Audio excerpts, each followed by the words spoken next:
Everybody's doing well. We're obviously at the end of fall camp, and this week is really technically the last week of fall camp, but school has started very near the game week of the first game.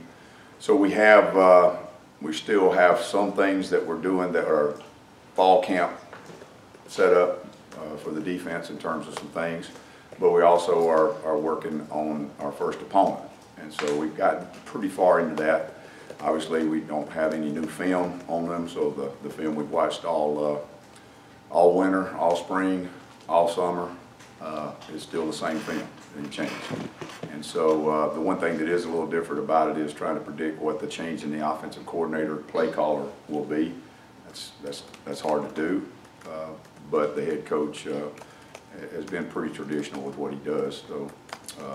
But it's still hard. As far as our guys, we've come through fall camp where we don't have anything major. We've got some nicks and bruises, but everybody's practiced really good in terms of their mental focus, their effort.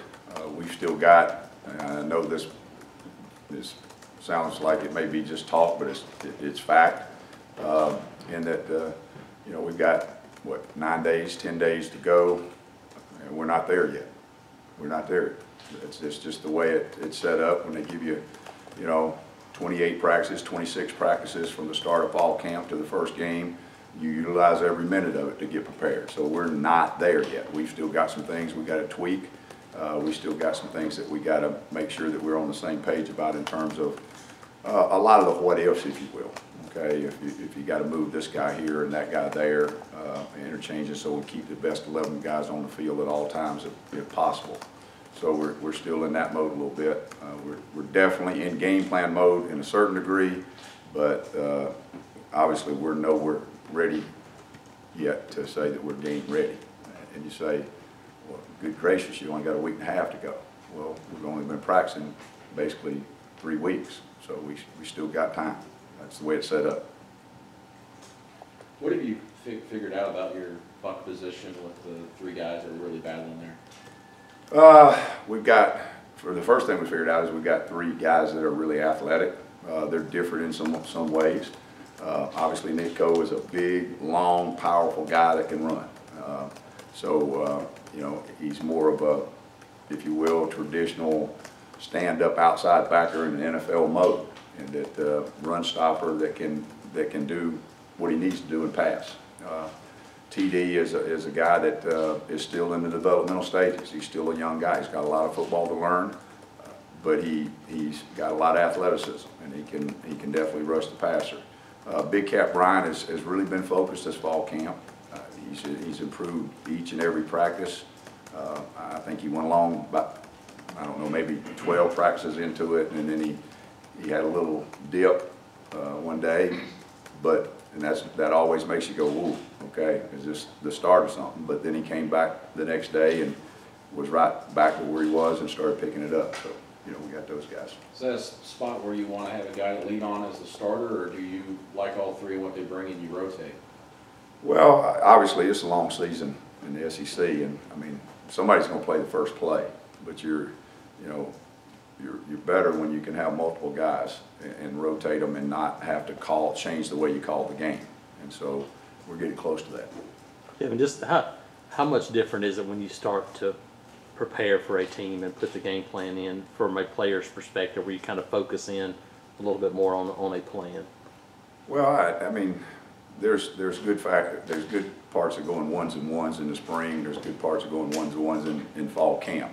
But obviously the guys like to play the game, and so there's a little more, I won't say sense of urgency, because we command sense of urgency and mental focus and toughness and relentless effort every day, regardless of if we're playing a first team offense or we're playing an opponent. It doesn't matter who we play. And so that's kind of the mindset.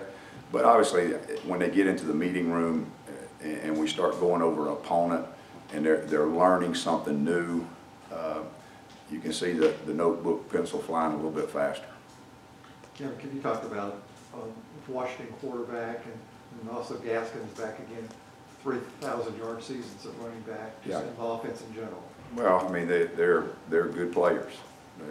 Washington is a very, very good football team. Mammoth offensive line, big tight ends that can block, multiple tight ends, and they play with 2 and 3 tight ends on the field with those big offensive lines. So they can give you the locomotive offense, if you will. It's coming downhill, and it's coming downhill fast. But the quarterback is very accurate. He's been a starter for 3 years. He's a very good player. The tailback he's really, really quick, and he can make people miss in that short area. You know, he's got a really fast jump skip. You know, he can plant and skip and take off. Makes a lot of people miss tackles. That's it, when your defensive line in particular against their offensive, for as much as your team's got an offensive line that's determining some things in camp, so are they. How important is it for your defensive line to be pretty gap sound in this game in particular to keep him and try and contain him between that tackle box as much as possible? When you got a defensive line, and I mean, defensive football, if you're not gap sound, it doesn't play. If you're playing, you know, some junior high team, you're gonna get beat. And so, gap sound defensive play, and the fits of the safeties and the linebackers off the defensive line, and the linebackers, the D line owning their gaps.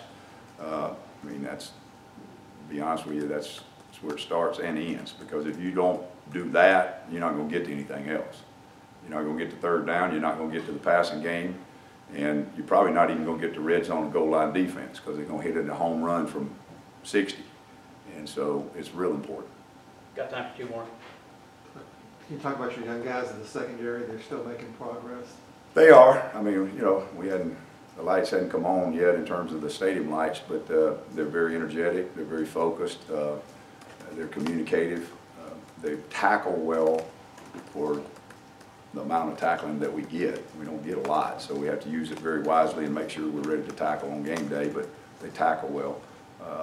You know, when you start talking about those 4 guys, that's a pretty, they've had it for a young guy, so I'm not saying who's going to play, who's not going to play, how much they're going to play.